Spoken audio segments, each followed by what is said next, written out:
Hello students, this is Subrata Ghosh.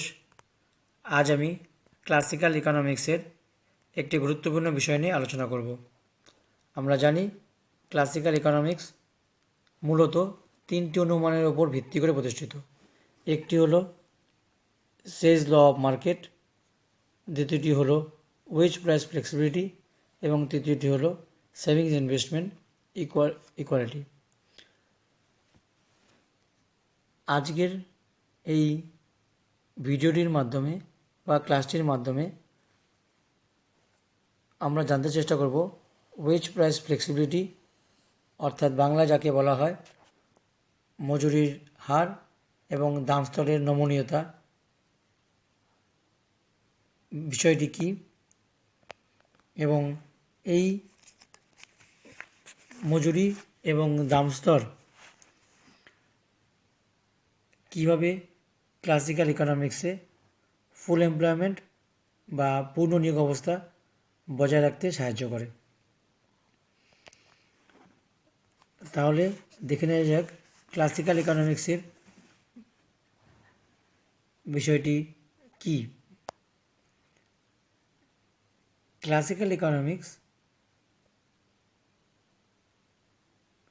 এর অন্যতম একটি বৈশিষ্ট্য হল দ্রব্যের বাজার এবং শ্রমের বাজারে পূর্ণ প্রতিযোগিতা। দ্রব্য মানে প্রোডাক্ট, শ্রমের বাজার মানে লেবার মার্কেট। পূর্ণ প্রতিযোগিতা অর্থাৎ পারফেক্ট কম্পিটিশন। দ্রব্যের বাজার এবং শ্রমের বাজারে পূর্ণ প্রতিযোগিতা বাজার আছে, অর্থাৎ এই দুই ধরনের বাজারে প্রচুর সংখ্যক ক্রেতা এবং প্রচুর সংখ্যক বিক্রেতা থাকবে। তাছাড়াও বিশেষ করে শ্রমের বাজারে প্রচুর সংখ্যক শ্রমিক নির্দিষ্ট মজুরিতে কাজ করতে রাজি থাকবে। একইভাবে প্রচুর সংখ্যক প্রডিউসার অথবা উৎপাদক তাদের উৎপাদন কাজের জন্য প্রচুর শ্রমিকদের নির্দিষ্ট মজুরিতে কাজে নেবেন। ক্লাসিক্যাল ইকোনমিক্স যেহেতু ক্যাপিটালিস্টিক ইকোনমিতে বিশ্বাসী, অর্থাৎ ধনতান্ত্রিক অর্থব্যবস্থায় বিশ্বাসী, তাই এই ক্লাসিক্যাল ইকোনমিক্সে উৎপাদক অথবা উদ্যোক্তাদের প্রধান লক্ষ্য হল প্রফিট ম্যাক্সিমাইজ করা, অর্থাৎ মুনাফা সর্বাধিক করা।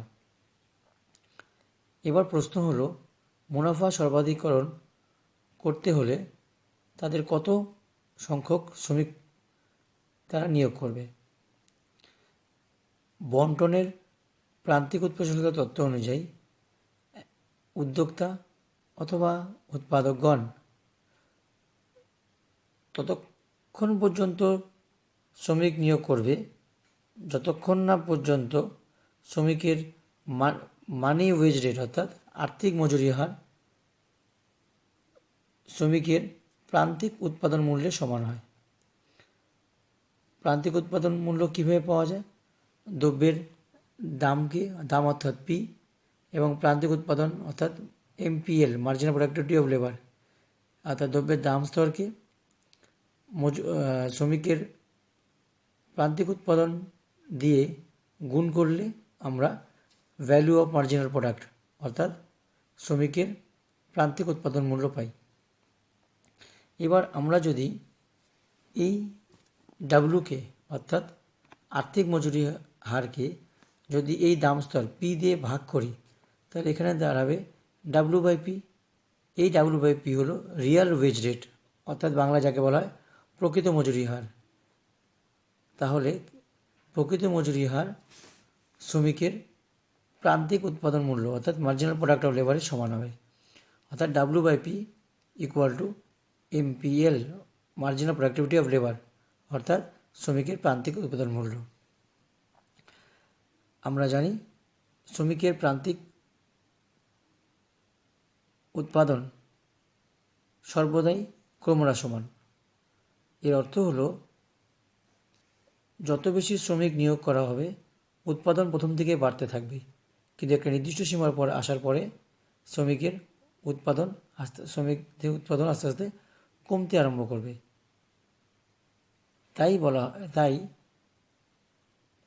তাই পূর্ণ প্রতিযোগিতার বাজারে শ্রমিকদের প্রান্তিক উৎপাদনকে শ্রমিকের চাহিদা ধরা হয়।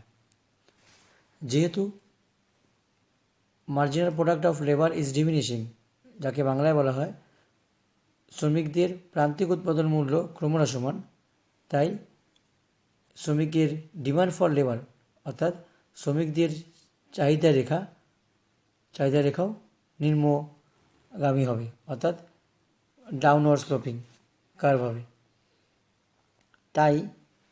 তাই বলা হয় শ্রমিকদের প্রকৃত মজুরি হার যদি বৃদ্ধি বা হ্রাস পায় তাহলে শ্রমিকের চাহিদা হ্রাস বা বৃদ্ধি পাবে,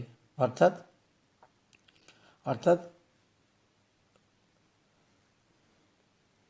প্রকৃত মজুরির হার এবং শ্রমিকদের চাহিদা মধ্যে একটি ব্যস্ত সম্পর্ক বিদ্যমান। তাই এই বিষয়টিকে এইভাবেও প্রকাশ করা যেতে পারে। ধরে নেওয়া হোক শ্রমিকদের ডিএন মিনস শ্রমিকের চাহিদা। শ্রমিকের চাহিদা তাহলে কিসের উপর নির্ভর করে? ডাব্লিউ/পি অর্থাৎ প্রকৃত মজুরির উপর নির্ভর করে। অর্থাৎ ডিএন হলো শ্রমিকদের চাহিদা, ডিমান্ড ফর লেবার। ডাব্লিউ হচ্ছে আর্থিক মজুরি বা বলা ওয়েজ রেট। পি হলো দ্রব্যের দাম স্তর। তার ডাব্লিউ/পি কী হবে? আর্থিক মজুরি বাই দাম স্তর, মানে প্রকৃত মজুরির হার। তাই বলা হয় শ্রমিকদের চাহিদা সর্বদাই নিম্নগামী হবে, অর্থাৎ প্রকৃত মজুরির হার বাড়লে শ্রমিকদের চাহিদা কমবে এবং অপরপক্ষে প্রকৃত মজুরির হার কমলে শ্রমিকদের চাহিদা বৃদ্ধি পাবে। এবার দেখা যাক শ্রমিকদের যোগান অপেক্ষকটি কেমন। যোগান অর্থাৎ সাপ্লাই।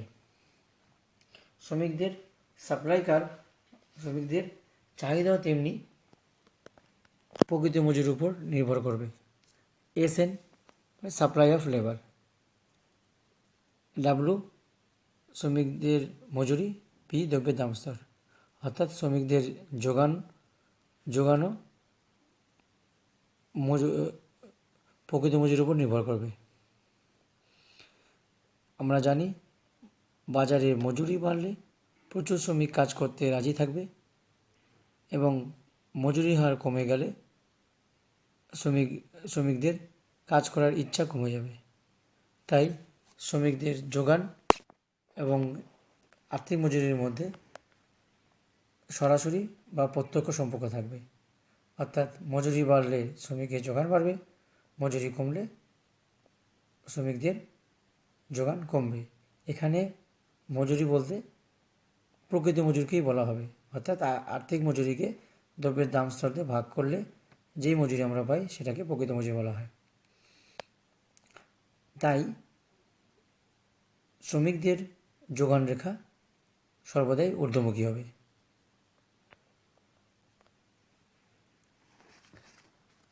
এবার এই বিষয়টিকে আমরা একটি রেখাচিত্রের মাধ্যমে ব্যাখ্যা করব।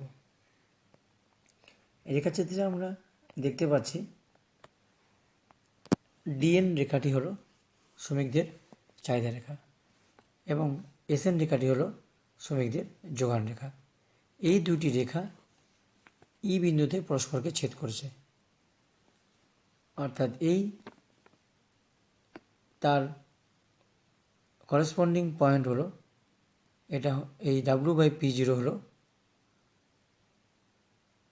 ভারসাম্য মজুরির হার, অর্থাৎ এই মজুরিতে ONF সংখ্যক শ্রমিক কাজ করতে রাজি থাকবে।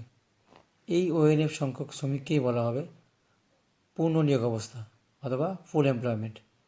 এখানে পূর্ণ নিয়োগ বলতে সমস্ত শ্রমিককে বোঝায় না, পূর্ণ নিয়োগ বলতে অর্থাৎ এই নির্দিষ্ট মজুরিতে এত সংখ্যক ওএনএফ সংখ্যক শ্রমিক কাজ করতে রাজি থাকবে। এবার দেখা যাক এই চিত্রটিতে আমরা যদি ভালো মতো লক্ষ্য করি, দেখি আমরা দুটো জিনিস লক্ষ্য করতে পারবো। একদিকে দেখতে পারবো মজুরি হার W/P0 থেকে বেড়ে W/P1 হয়েছে, আবার এক জায়গায় দেখতে পারবো মজুরি হার W/P0 থেকে কমে গিয়ে W/P2 হয়েছে। এই দুই ক্ষেত্রে আমরা দুই রকম ব্যাখ্যা পাবো। কি ব্যাখ্যা পাবো? আমরা যদি ভালো মতো বিষয়টিকে দেখি,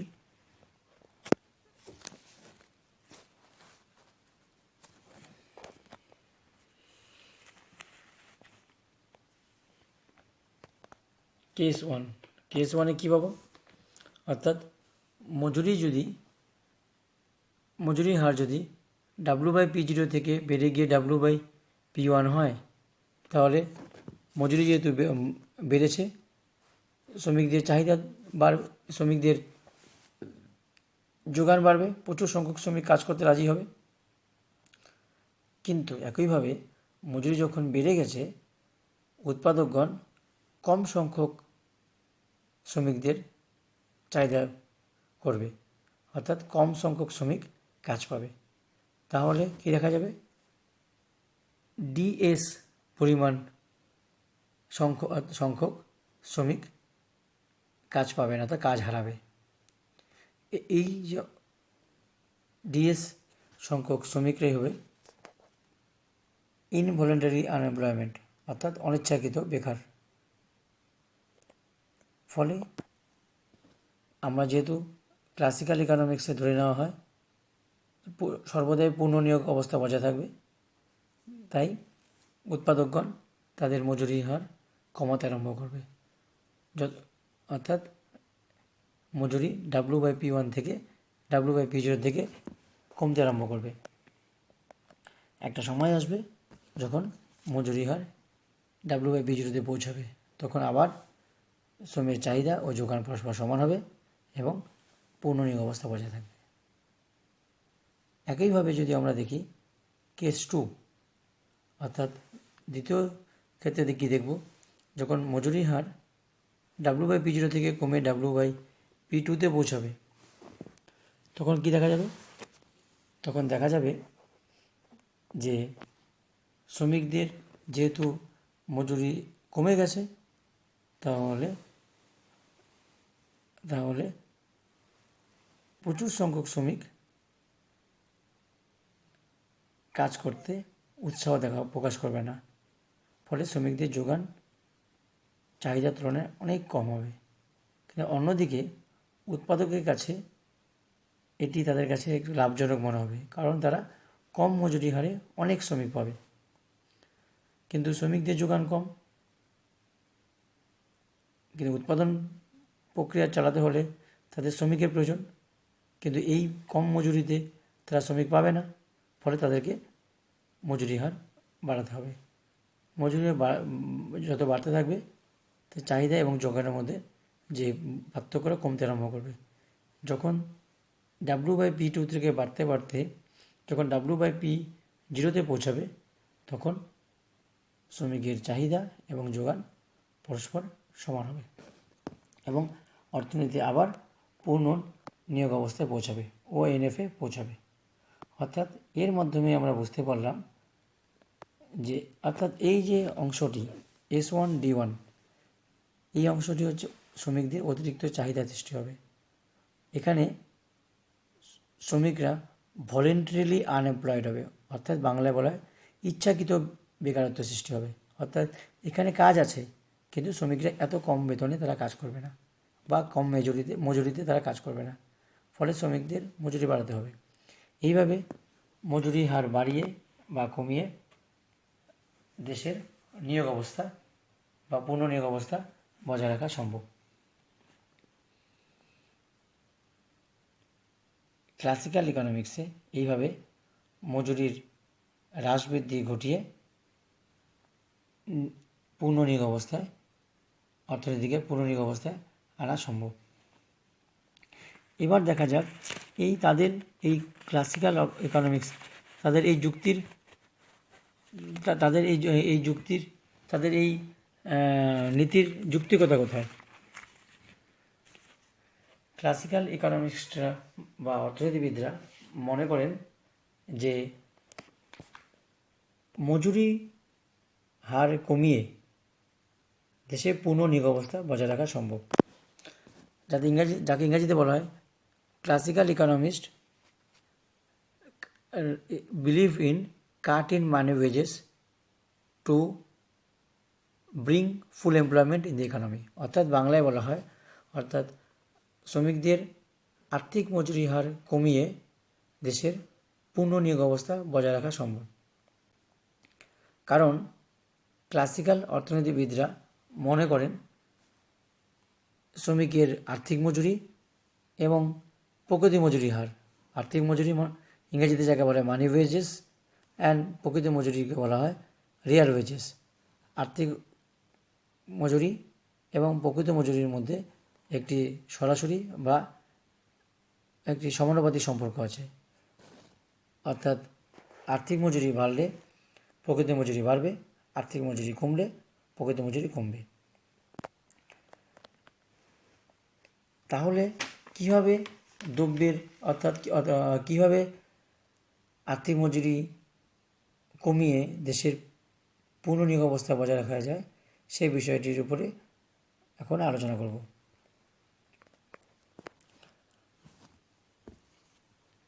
মানি ওয়েজেস অর্থাৎ আর্থিক মজুরি যদি কম হয় তাহলে উৎপাদন ব্যয় কম হবে, অর্থাৎ কস্ট অফ প্রোডাকশন কম হবে। আচ্ছা, উৎপাদন ব্যয় যখন কম হবে তখন দ্রব্যের দামও কম হবে। দ্রব্যের দাম যদি কম হয়, আমরা চাহিদা সূত্র অনুযায়ী কী বুঝি, যে দ্রব্যের চাহিদা বাড়বে, ডিমান্ড ফর প্রোডাক্ট বাড়বে। দ্রব্যের চাহিদা যদি বৃদ্ধি পায় দ্রব্যের বিক্রি বৃদ্ধি পাবে।